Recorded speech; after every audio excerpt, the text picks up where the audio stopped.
Nice introduction. So I've worked with Chris for a few years now, from when she was working with us in UCL, so it's nice to come and talk to you, especially as a local Wandsworth resident. I live just opposite the power station, so it's quite nice to be down here. I'm going to talk to you today about some of the work that I do. So a lot of the work I do is around dementia and end of life, or dementia and that kind of later stages of the disease, really. And I'm going to talk about managing complexity and kind of accepting the level of uncertainty that comes with dementia, really. A lot of my work focuses on decision making, so I'm going to be talking about that. But I'm going to start off by just a very brief bit about dementia, a bit about end of life care. I'm going to move into clinical decision making and talk about some work that we've done on decision making with professionals, to support professionals who are providing care. And then I'm going to talk a little bit about some work that we're currently doing, actually, with supporting families making decisions around end of life and planning for end of life, really. I'm going to touch upon some COVID work that we've done. So we've done a lot of COVID work, thinking about decisions that families are having to make at the moment if their relative with dementia gets COVID. And then I'm going to finish off with a bit about nutrition and hydration. So it's quite a lot that I'm packing in, but it's just to give you a bit of a flavour of what I'm doing. And if anyone's got any further questions about it, I can answer them at the end. But I'm also happy to chat to you a little bit more in detail about some of that at another point, really. So thinking just about some of the symptoms that you'd see in someone who's got advanced dementia, I'm sure most of you, if not all of you, are probably aware of this, really. And so this is just a bit of amalgamation from a few different studies over the years that are probably mainly cohort observational studies that's looked at some of the common symptoms here. And as you can see, you know, breathing difficulties, pain, pressure ulcers, agitation, restlessness, aspiration, and eating problems are all quite common throughout that last 18 months. And then, as you can see, some of the studies have recorded that right through up to the last 4 days of life. And just highlighting here in some of the, in this Aminos study, the last week of life, 95% of people experience eating problems. That's quite a big chunk of people, and that's why some of my work focuses on that. So thinking about providing palliative care, so palliative care being this kind of long trajectory of care and includes end of life care as well. It's quite difficult to put a time frame on when palliative care for dementia starts and when it should start. So many discussions and so many debates, and I quite often get asked what's the time period, and you can't really put a time period on that, really. But we tend to say it should be about a needs-based approach. So when someone needs palliative care, when is that appropriate? What can palliative care offer, really? Now, providing palliative care for someone with dementia is different, and it can be difficult because it's often not recognised as a terminal illness, either by the family and the individual themselves, but quite often by a lot of professionals who don't work in the field of dementia themselves that often. We know that there's not just the loss of life at the end of this condition, but also there's a lot of losses that occur before death, really. So loss of personality, loss of personhood, loss of autonomy, loss of capacity. Communication difficulties are really problematic for many people who've got severe dementia or maybe towards the end of life. Expectations of and knowledge of the family as well. So quite often the family don't really understand a lot about what's happening and what to expect and what can occur, and that can cause quite a lot of challenges. And then palliative care issues can occur throughout the course of the illness as well. And again, like I said, it's about integrating palliative care much earlier on and thinking about in a palliative care kind of approach and framework, really. This is some work that I did with Jenny Vandersteen. We wrote a chapter about palliative care and dementia for the textbook of palliative care a couple of years back, and we devised this graphic about, a possible journey of someone living with dementia. And this was based on ideas we had from the UK, but also what Jenny Vandersteen had in the Netherlands as well. And so you've got your individual starts off at home in the far left-hand corner in this green, and then they start with a generalist kind of palliative care approach, and they might need more specialist palliative care as they progress through. And across this, you've got these changes and transitions potentially into a residential or nursing home. And across that, then they're likely to go in and out of hospital, or if they stay at home, they're also likely to go in and out of hospital as well. And some people may end up in hospice, not so common in the UK, but in some countries they might do a bit more.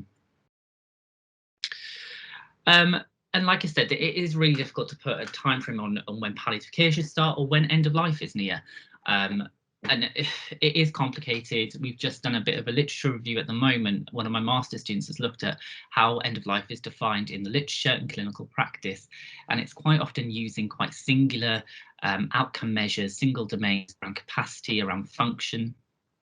And some of the things that we do think about are a very limited speech, needing help with most everyday activities, reduced eating and swallowing reduced eating and then swallowing difficulties is quite common. Incontinence, so if you're aware of the FAR scale, for example, that's one of the items on the 7A and above, I think. Inability to walk, so mobility problems. Many people will be bedbound by this point as well.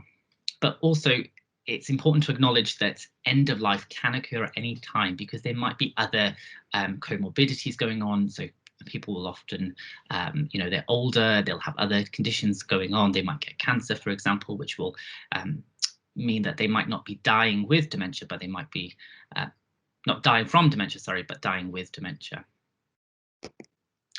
And highlighting throughout that really there's this huge amount of uncertainty. And Liz Sampson, who's a professor of dementia and palliative care, who's an old age psychiatrist that I work with, or liaison psychiatrist I work with quite closely, says about how we need to think about and embrace this uncertainty as well. So a lot of my work, like I said, talks about uncertainty and how we manage this uncertainty and this complexity as well with providing care for people with dementia towards the end of life. So a few years back, well, quite a few years back now, we developed, we wanted to look at how we could manage this uncertainty. And we were thinking about, well, what could we produce that was quite applied, quite practical, and had clinical relevance? And we didn't want to develop another pathway. It was around the time the Liverpool Care pathway was being ousted. We didn't want to replicate that in any sense of the manner. But we also didn't want to produce another guideline that just sits on someone's shelf. So we wondered whether something quite practical like rules of thumb or heuristics, as they can be known, would work. And so an example rule of thumb is one from the Stroke Association, which is used to identify somebody who's having the symptoms of a stroke. So FAST, which stands for facial weakness, arm weakness, speech problems, time to call 999. So rules of thumb are generally broad principles or statements or infographics like this one, which prompt you to think about the challenge and lead you to act upon that challenge or that difficulty that you're having. So we wanted to do something similar for dementia and end of life. Now, this was quite ambitious to kind of take a really complicated topic and synthesize it into something quite like this, really. And this is what we managed to develop in the end. So these have just had a really great new revamp, and I've put a QR code there and the web link as well. And so you're more than welcome to have a look at that, download them and use them. And this is what they look like. So agitation and restlessness was one of the key topics that clinicians were telling us they were struggling with and wanted some support with around making decisions about how to manage this. And so our rules of thumb are separated up into boxes. First one is thinking about looking for an underlying cause. Don't just assume that agitation and restlessness is always caused by dementia. It might not be caused by dementia. We all get agitated, we all get restless. We don't all have dementia. Think about what's changed, and on the flip of this, so in the full booklet, there's a flip side which gives you some further pointers as well. Think about, is there an environmental cause? And we'd have a series of probes and prompts around that. Is there a physical cause? Is the carer struggling to support them? So if it's the family carer or even the professional carer, if they're in a care home, for example, might be struggling. And that would then indirectly affect the individual with dementia. And if you answer yes to any of those, after you've done your kind of looking around and investigating, then treat that underlying cause. But what you might find, and a lot of family carers were keen to tell us this, so we co-produced these with family carers and with professionals in a series of different workshops, that there's no identifiable cause, and you just can't understand why the person might be feeling quite restless or a bit agitated. So think about, are there some non-drug treatments in the first instance? So is there some music you can play, or is there music therapy available in the care home, massage or aromatherapy, or even simply just holding someone's hand while they're lying in bed, for example, and just stroking their hand or whatever it is they find comforting. And at the end of it, you might also think about a trial of pain relief as well. Similarly, we did one for eating and swallowing difficulties, and this was very much about making sure that you consider this advanced care planning. If you could have this earlier, if the person still has capacity, or if you can chat with the family about this. So check that you've had a conversation with the person living with dementia quite early on, as well as the family or advocate, because not everyone's got a family, around the time of diagnosis preferably, so that problems with eating and drinking don't come as a surprise, swallowing difficulties don't come as a surprise, and consider this as part of the advanced care planning route, really. But once the the incident occurs, go to this kind of box 2, thinking about, is dementia the cause of eating and swallowing difficulty? You might need to seek some specialist help identifying that, because you might not know yourself, so you might need to speak to a speech and language therapist, for example, or a geriatrician, whoever it might be you think would be able to help you with that. If you think it is because of the dementia, it's a natural progression of the condition and the disease causing that, then convert the medication to oral medication to another form, such as liquid, for example, and try comfort feeding. So this might be known to some of you as kind of at-risk feeding, for example, and it involves providing small amounts of food that they find pleasurable, hand feeding, and we provide a detailed breakdown of comfort feeding with ideas from speech and language therapists about positioning and making sure they're alert, making sure it's someone that is known to them, there's minimal distractions, etc. But if you don't think it's because of dementia, you think there might be some underlying cause going on there, stop feeding them promptly to avoid any further distress and issues, and think about, is the cause reversible? And while you're doing that, while you're doing your investigations, you might need to discuss with specialist care and with the family or advocate about what other options there are to maintain nutrition and hydration. So obviously the literature suggests that artificial nutrition and hydration shouldn't really be used with someone who's end stage dementia, for example, but if it's a reversible cause and it's a short-term measure, then you might want to consider that. But if not, and it's not a reversible cause, then go back to this idea of comfort feeding only.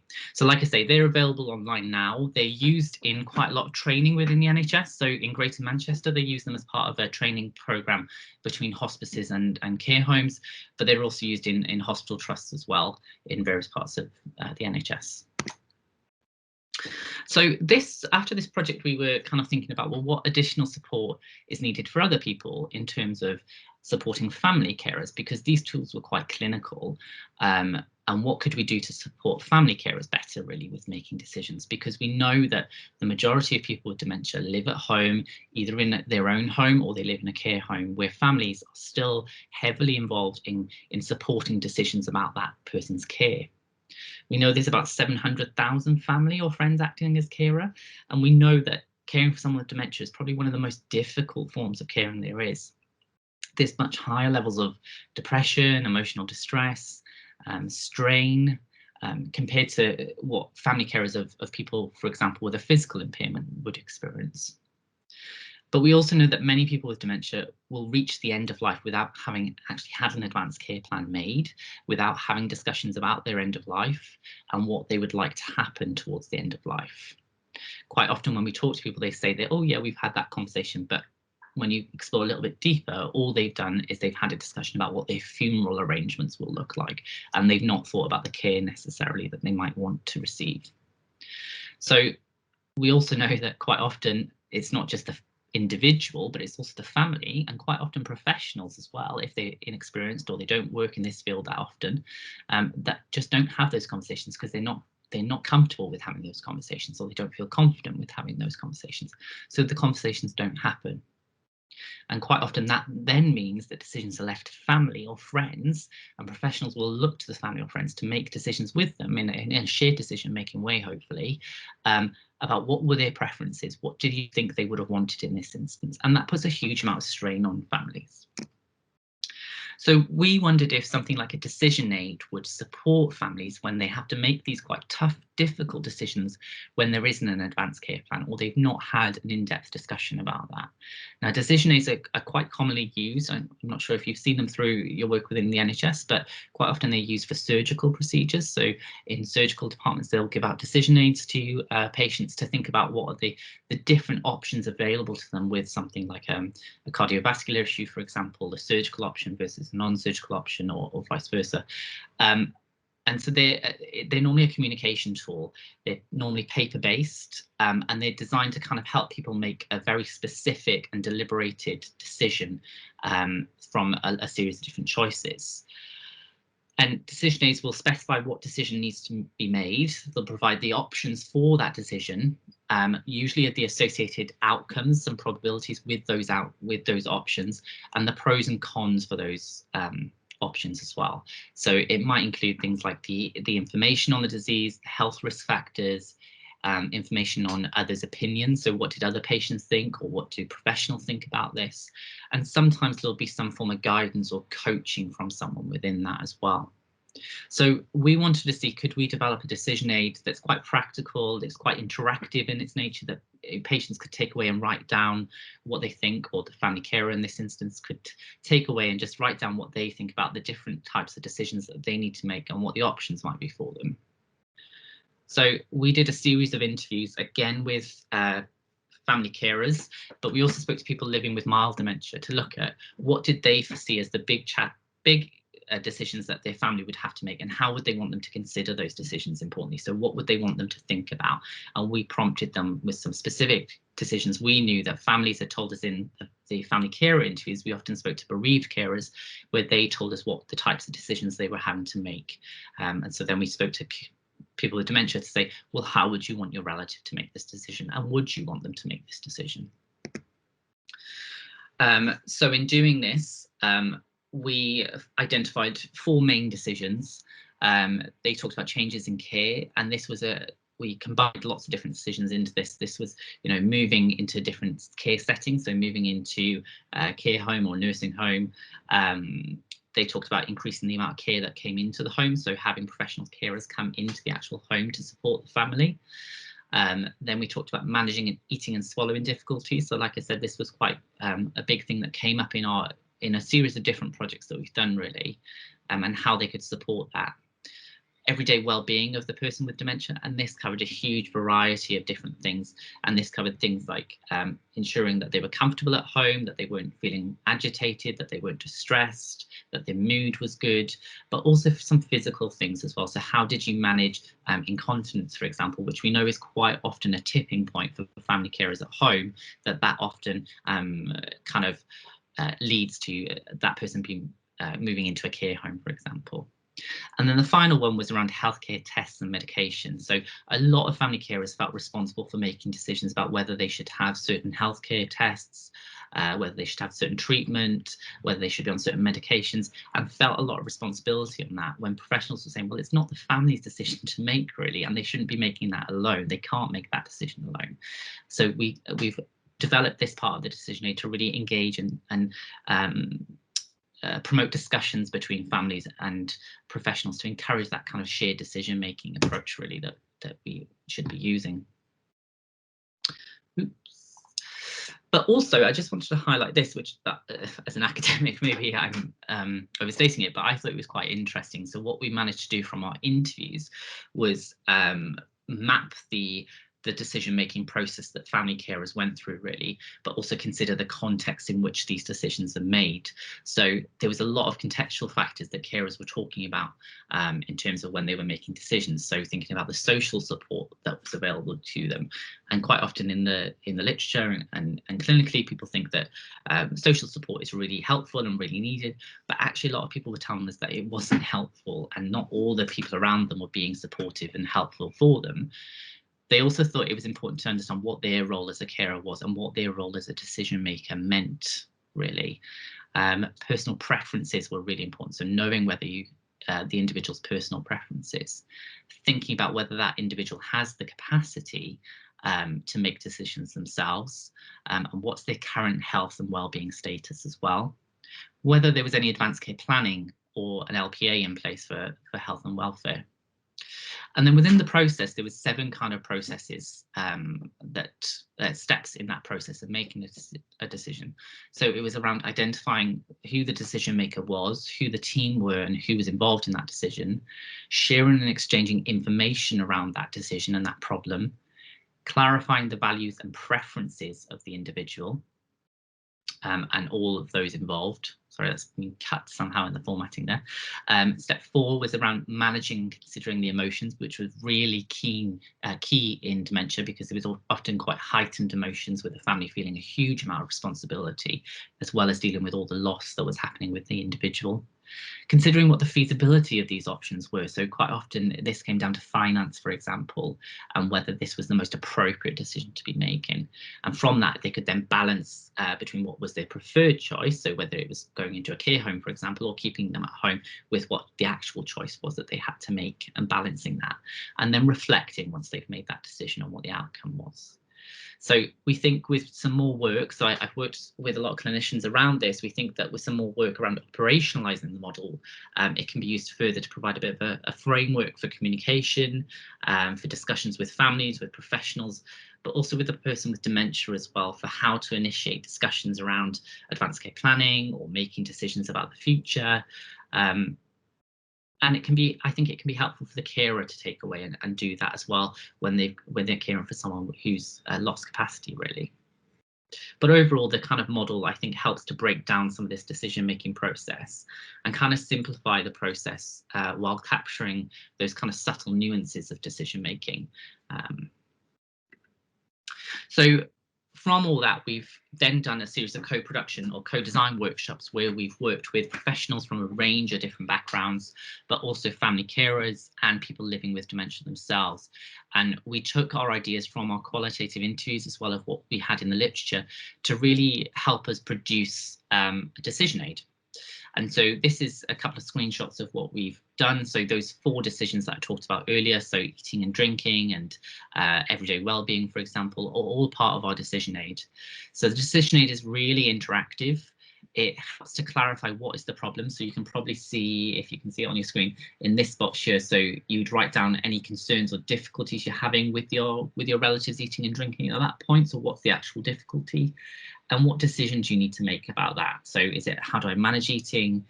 What do I do if they're not able to swallow? What's the decision you're doing there? And then you think about what are the options. And so in some of the decisions, we give them the various options that would be available to them.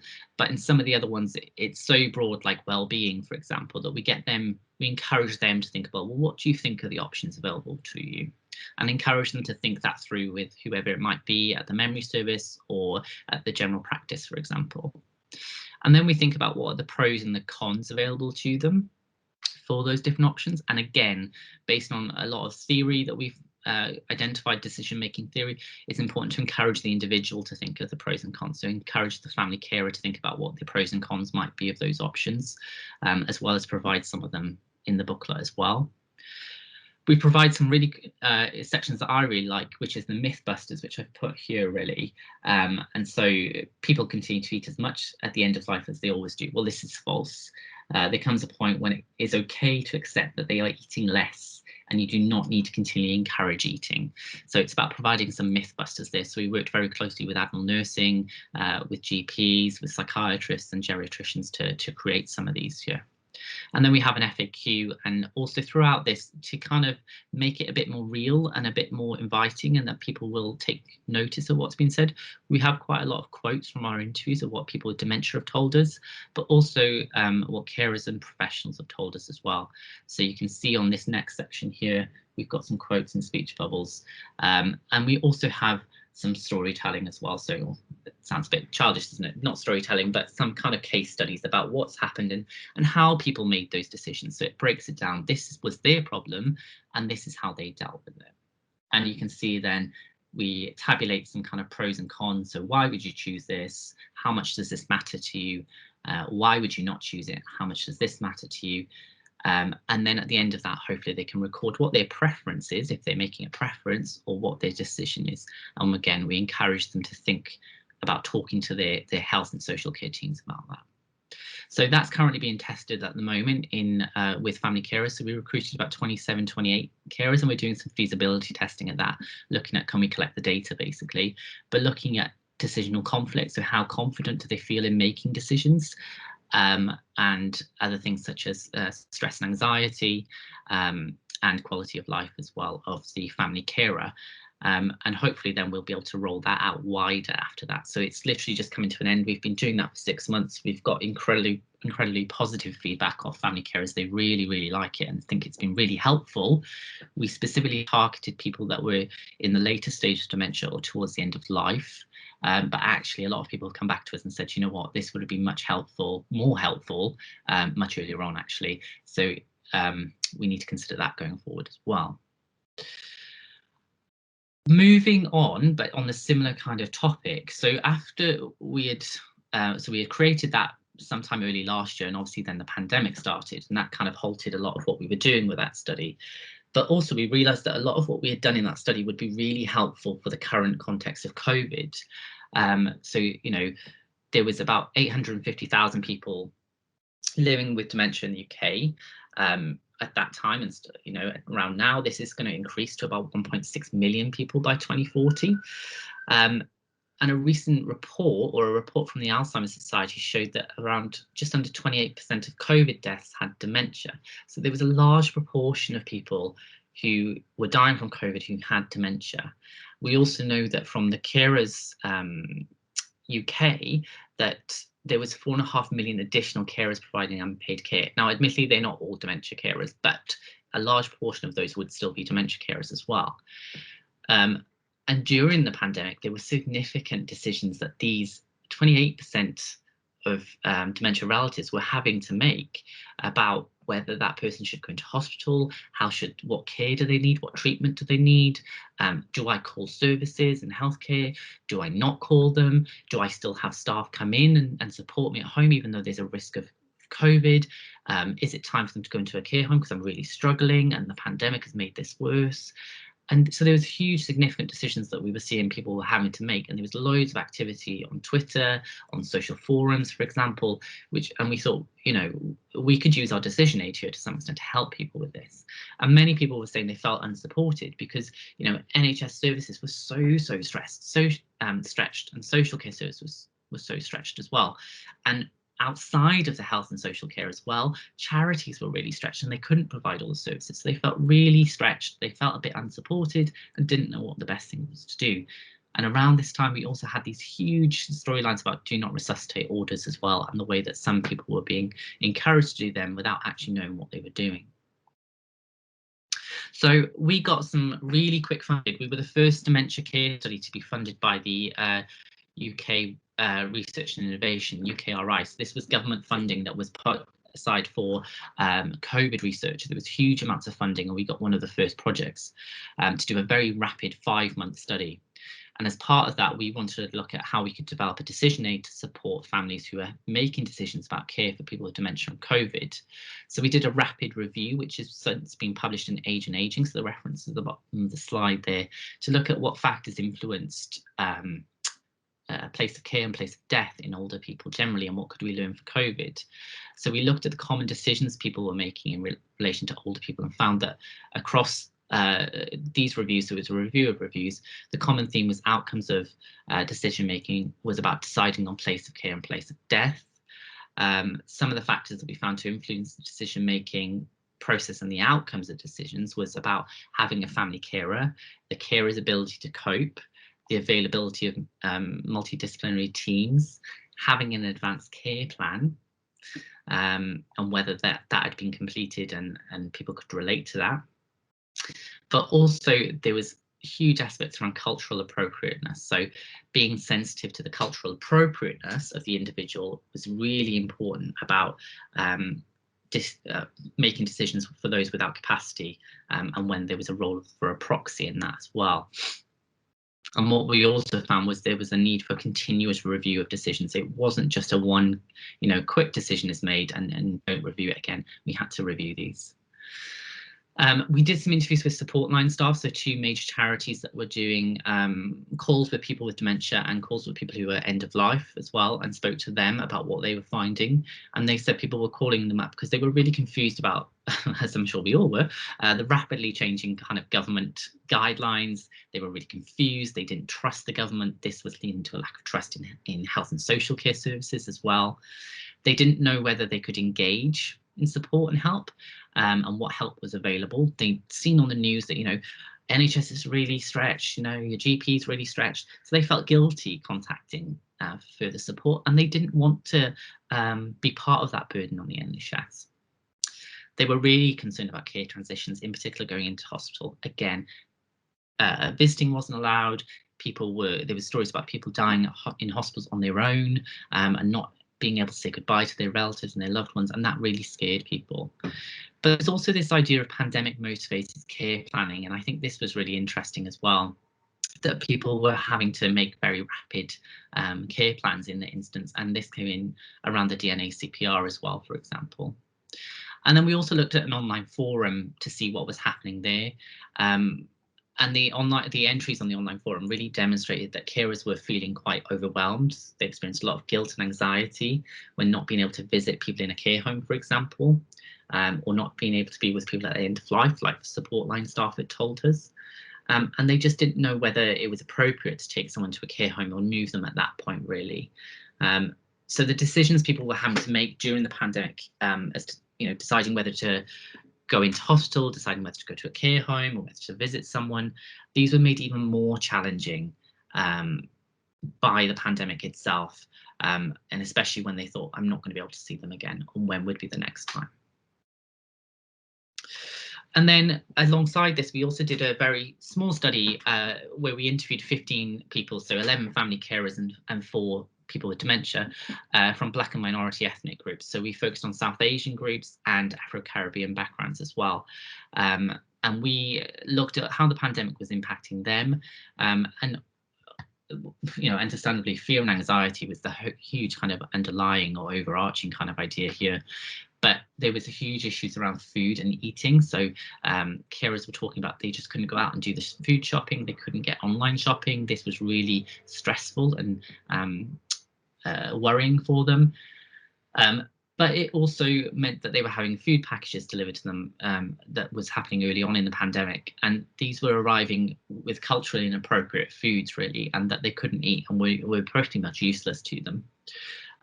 But some people found it positive and said that actually I've got much more time. I can see what they're eating. I'm much more in control of what they're eating, and I can keep a track of that.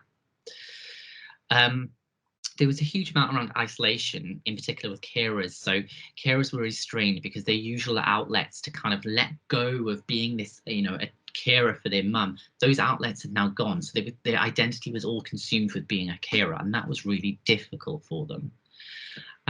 Community and social relationships were also really impacted, and so fear of contracting COVID from social interactions really impacted this, and the lockdowns impacted this as well.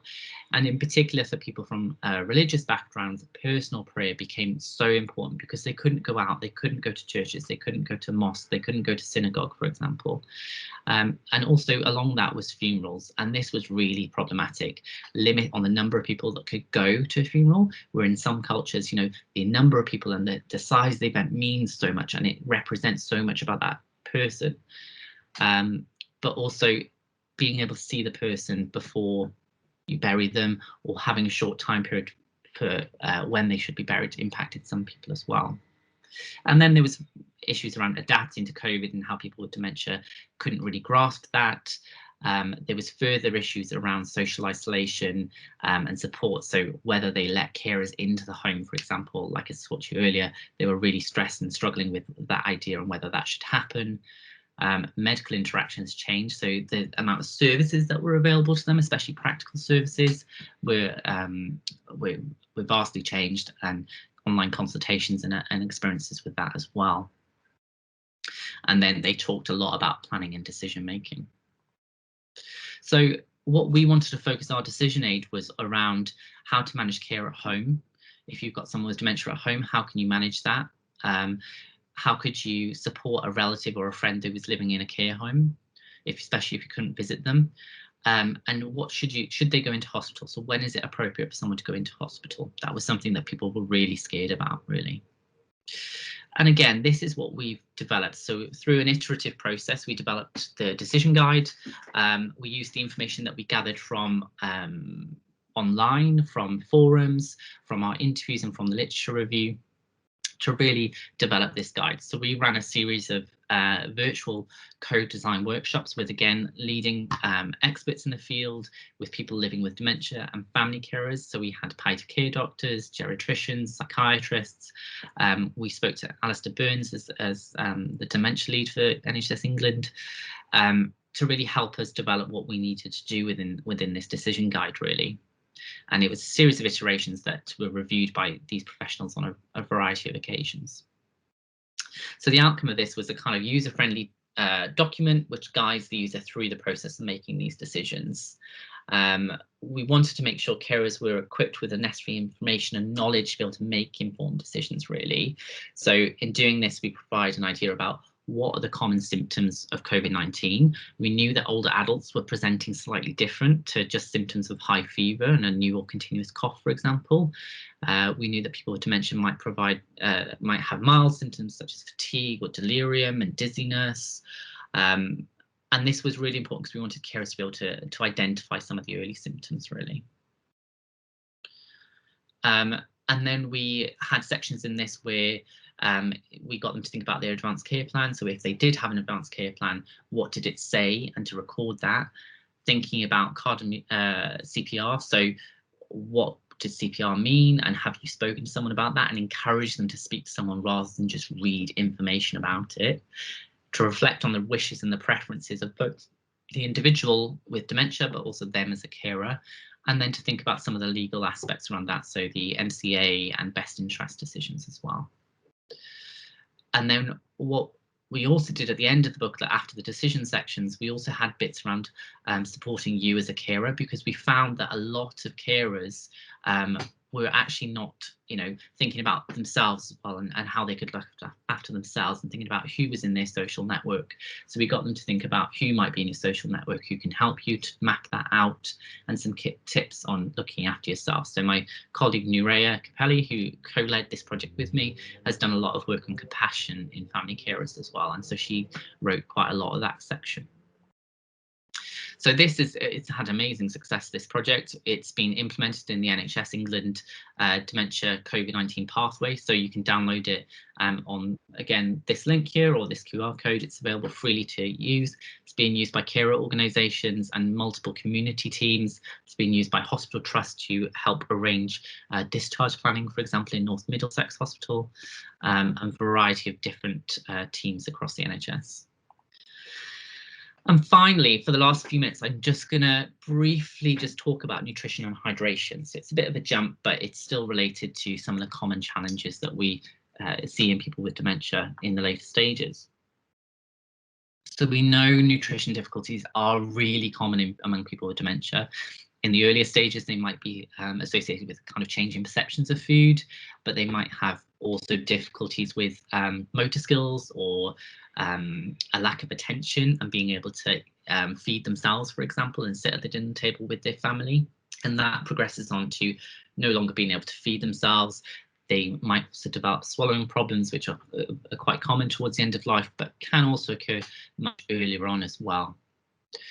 And we know that these difficulties can lead to malnutrition, they can lead to dehydration, there's a risk of aspiration, and obviously that leads to a risk of pneumonia as well, which we know is quite a common cause of death among people with dementia.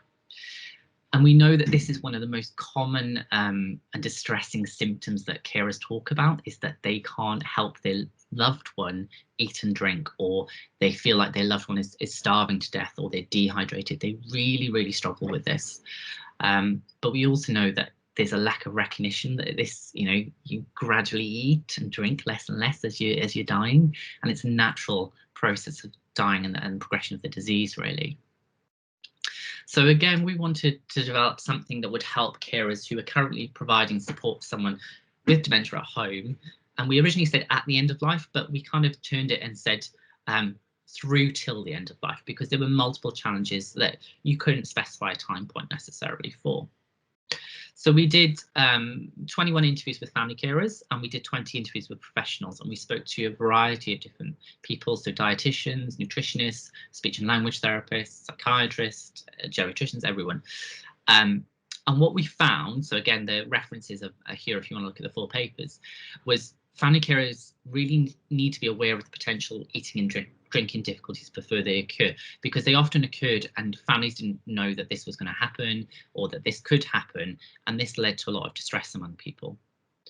They need support, really, so they need practical advice and strategies to support eating and drinking difficulties, but this is two-way as well. They need to let the the professionals know who are providing care for them as well around that. And professionals need to really help facilitate family carers towards a care approach, which is focused on comfort rather than nutrition and making sure they've got enough food and drink, really. We spoke to people with dementia. They were really not aware of eating and drinking problems, and they didn't think that this was something that would potentially happen to them. They were really concerned about agency and identity and placed a lot of emphasis on food for that. They didn't want to be infantilized. They didn't want to be a burden, though. And they accepted that, you know, their decision capacity would decrease and that decisions would have to be made by professionals and family carers. And they basically said that, you know, artificial nutrition and hydration is not the way to go. You need to maintain my dignity and quality of life at all times. So again, we did some co-production, some co-design workshops, and we've developed this resource now, which has just been launched today. And I think there's an error on the website, unfortunately, but it will be up there by the end of the day, I hope. So it's been created with Marie Curie. And we've got in this recognition of eating for pleasure and comfort. That's a big focus on understanding the difficulties, the causes of eating and drinking difficulties, what the end of life difficulties might be, points for discussion. So there's a section where they can raise issues that they want to discuss with professionals, and some support for families as well. And so we give, again, very similar to decision aids, but this is much more of an information booklet, scenarios for reflection, quotes from professionals, this idea of myth and top tips, red flags, not red flags, red flags, strategies. And so you can see here some of the strategies that would use and who can help. So advice about what's a speech and language therapist, what do they do, what's a dietitian, and acknowledged risk as well, and things like that. And so this again, so there's the QR code. So please go and use it, have a look, see what you think. Let us know if you think there's anything missing from that as well. We're always happy to take on board some feedback with that. And that's been launched today. So all these resources are going onto the British Geriatric Society resource page as well, and onto various other different bits and pieces. But we're trying to make sure that these are actually used and available in practice. There's some references. I can circulate these slides. But I'm happy to use the rest of the time to take any questions, really, and just to acknowledge all the different funders of this work.